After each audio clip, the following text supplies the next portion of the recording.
Thanks for joining us for the November edition of the Lee Schools TV podcast. I'm Rob Spicker and your host for our conversation.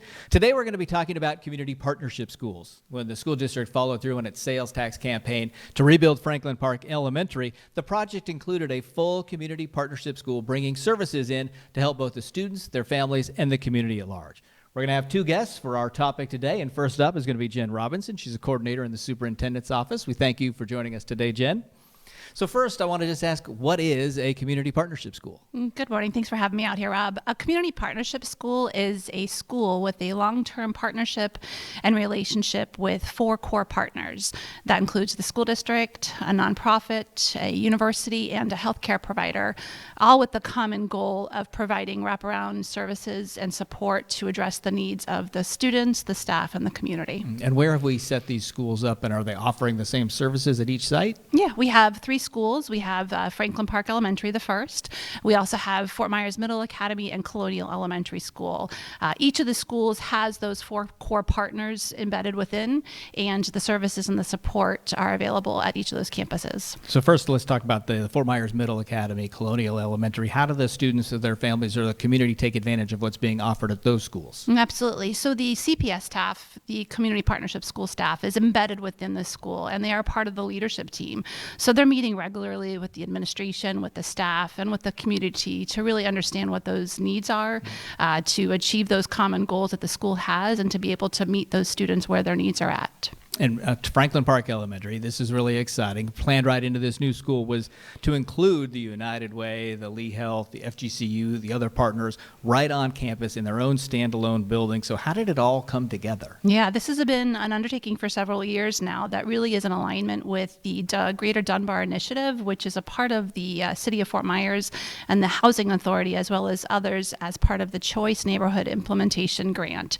And so with that, this entire community is going to transform, providing new housing for the residents within that community, to also address infrastructure and economic development. And so this space is located centrally within Southward Village to be a part of that transformation, to be able to provide resources, to access those resources for both health and wellness for both the staff and the community as well. What helps make it unique is that it's available to the community, and then it's also available to students and maybe even the staff, and they can use it at the same time. So how do you make that happen? Absolutely. So following protocols for safety and security at all of our campuses, this building is a separate building, and the community can access it by going up to the reception, and they'll follow those same processes with safety and security, and to be able to have those wellness visits, to be able to meet with the community partnership school staff to take those classes that'll be offered to the community, whether it be for resume writing, for tax season, to be able to have those resources really at their disposal. Why is it so important that we have these services available, right there in our schools for the staff, for the students, for even the community to attend and be able to access? Well, when I look at it like Maslow's hierarchy of needs, you've got your basic survival needs. In order for our students to thrive and be successful, those basic needs need to be met. And so with the wraparound services that are available to our students, having that safety and that security, having that survival needs met, they're able to then open up to learn and to be successful. And when you see that they're able to learn, they're able to accomplish more, which will illustrate growth in their gains and assessments. They'll be on campus more, and they'll be more successful because they're able to move up that pyramid of needs. I think that's the question I was going to get to next, is what do we expect the benefits to be? Are we seeing anything we can qualify from where these services have already been available, and where do we expect to go, particularly with Franklin Park, now that that's community center is up and running? Yeah, absolutely. Kind of like to that Maslow hierarchy of needs. When our needs are being met, we're able to be successful. So then when we're feeling successful, we're going to come to school more.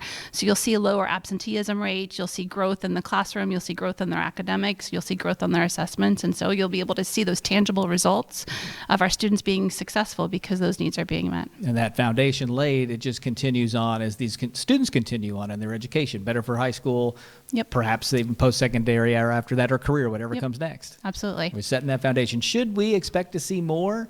Could there be other standalone buildings or services kind of embedded into schools? Yeah, right now we have our 3 community partnership schools, and as those relationships continue to deepen and to evolve, we know that the need's going to still be there, right? So I do see that this can have the opportunity to expand throughout our community, because ultimately we want all of our students to be successful, right? And to be able to have that support and those resources at their disposal so that they can break down those barriers to then be able to be successful in the classroom. Anything else that I missed that you'd want to make sure we know about this partnership that we have? I think it's a really awesome opportunity to be a part of this unique endeavor, and being able to open the first of its kind clinic on a school site, and to see this come to fruition is really remarkable, so that our students are able to access that resource, access that support, minimizing our parents and their time out of work, and to be able to reduce those barriers really ultimately is good for the whole, for both the student, the staff member, the family, and the community. Absolutely. Jen, thanks for joining us. Appreciate you giving us some insight into the community partnership schools in the Lee County School District. Thank you for having me. And now I want to welcome Janine Joy to the conversation. Janine is the president and CEO of the United Way for Lee, Hendry and Glades County. So we thank you so much for joining us here today to talk about these community partnership schools. First, I just want to start with the United Way and maybe describe overall the United Way's mission. What is your purpose around our area? Well, Rob, the purpose of United Way is we are a volunteer-driven organization, and we are dedicated to improving the lives of everyone in our community. We want everyone to thrive. And how does a community partnership school then fit into what you're trying to do? So community partnership school is really based on, it's student focused and family focused. We want these students to actually be the best they can be and to, do their job, which is education. And in order to do that, the basic needs need to be met.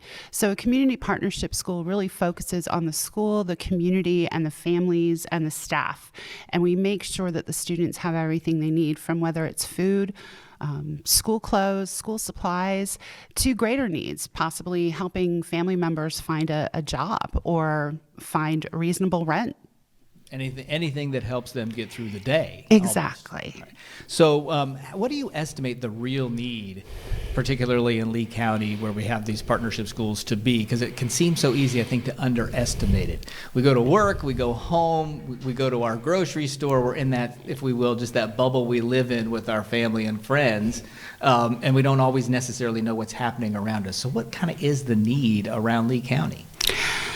There are a lot of needs, but I think a lot of it stems from our housing, because affordable housing is so difficult to find. And so what we see a lot in our community partnership schools is that you have families that are paycheck to paycheck. And so one little hiccup, whether it's the kids are out of school because of a storm coming, parents lose work because of a storm, or there's even just an illness in the family. If you miss a day or two of work and don't get paid, we see families fall into desperate need, and the problems compound, right? And so I think, especially with the recent storms that we've had, we may have families who are just above paycheck to paycheck, and they're going to see the trickle-down effect over the next few weeks, and the holidays are coming.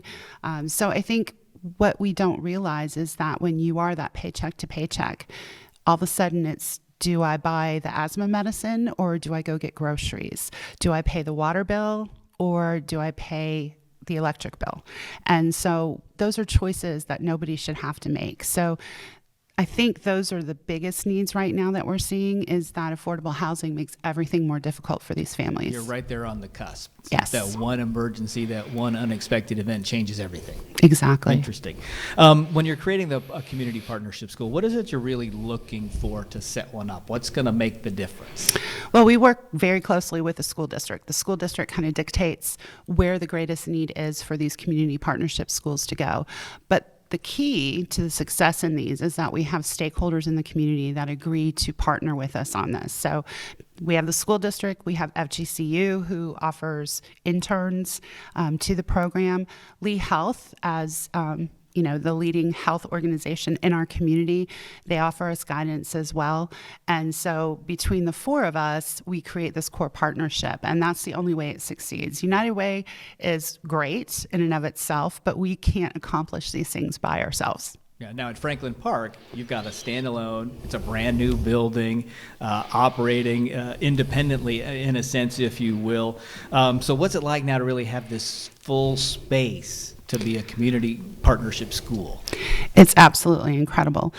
What we try to do when we go into these schools is really assess the need, and we want to offer wraparound services for the families and the students and the staff.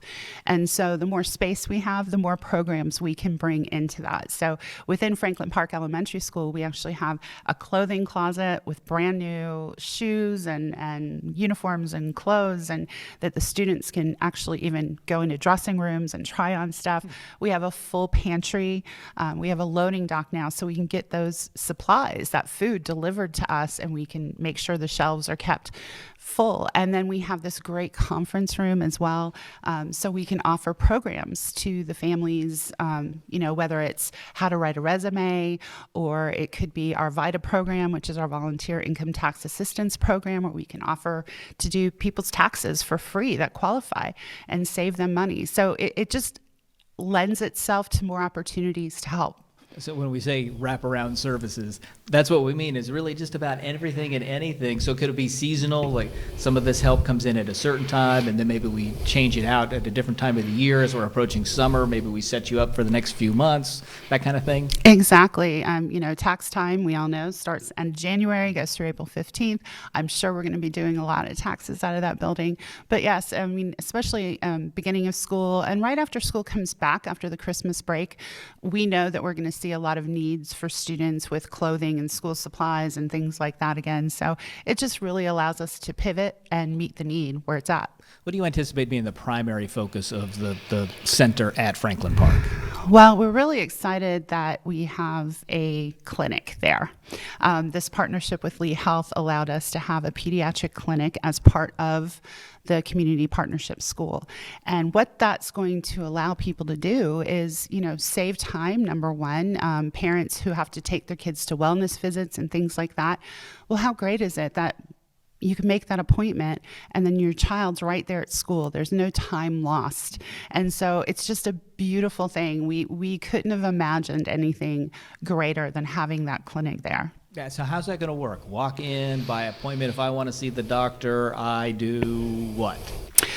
There's going to be phases. The clinic is just opening now. And so if you need to make an appointment, that can happen in two different ways. It's not walk-in. You do have to have an appointment, but you can be referred by the staff, the administration, or the community partnership school staff to go get an appointment, or you can go onto the school's website and there's a way for you to request an appointment through there. And that's, I guess, was the next question. I was sort of ask about the students because it's available to them. You have this front-facing for the community, but the students, in a sense, because it's on campus, can come in the back door. So if I'm a student that needs some help, how does that happen? How do I get involved and get the services that I need?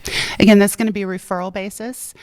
So the students can, little Johnny comes to the clinic at the regular part of the school and realize that he needs to be seen by a doctor, and the parent will be notified and we can make that appointment happen. So it was really going to offer parents that, convenience, and also the less time the parents have to be away from work or try to make an appointment. Those appointments will obviously come first and foremost, so we can get them in quicker than you could at a regular doctor's visit. Yeah, I never thought of it the way you said it, because I know taking my kids to the doctor, it's pick them up, drive them 30 minutes, you're there for an hour, and then it's the 30 minutes back, and they've missed half the day of school. Now it's walk over, see the doctor, walk back, and everything. You took 30 minutes maybe if you're lucky instead of 2 hours or longer. Exactly. Nice little benefit. What ultimately do you think is going to be the goal, or is the goal for the United Way with these community partnership schools? Our main goal is to really assess what the needs are and meet that gap. Fill the void where the services are being missed for these families. And so, those evolve constantly. And that's what's great about having a nonprofit partner do the community partnership school in partnership with the school district is, we can pivot and we can change our services as we need to. When the pandemic hit, there were a bunch of different needs than there are on a blue sky day or on a gray sky day after a storm. So what we'll be able to do out of that community partnership school is meet people where they're at and meet those needs. Gotcha. Do you see this program expanding? Could there be more community partnership schools in our future? I think there could be. Right now we have three. Franklin Park Elementary being the first one, Fort Myers Middle Academy, and also Colonial Elementary. And as we work with the school district to, kind of identify where there might be other needs, it may not be a standard community partnership school, but for us, it could look like a resiliency hub. United Way has 17 of those throughout our footprint area, and that's where families can go. Even if your child doesn't attend a community partnership school, you're free to go to any of our resiliency hubs, and they offer a lot of the same services. Any last closing thoughts or ideas that we didn't touch on yet? I think I just want to remind people again, the clinic will be open to the community. So that's something you don't have to be a student or a family in order to access that. But also United Way is there for everyone. Anybody who's listening to this, whether it's a student need, a family need, a friend, a relative, we just encourage people to call United Way 211. That's our information and referral line. And so when people have a need, it connects them to the current resources that are available in our community. And it's as simple as dialing 211 or 239-433-3900. You'll get connected to an expert and they can tell you the best place to go. It's a phone call away. Just a phone call away. All right, Janine, thanks so much for joining us, talking to us about these community partnership schools. We're really excited to have them and this partnership and the benefits we're going to bring to our families and our community at large. So thanks again for joining us. Thanks for having me. And thank you, everybody, for watching. We're back next month with another edition of the Lee Schools TV Podcast.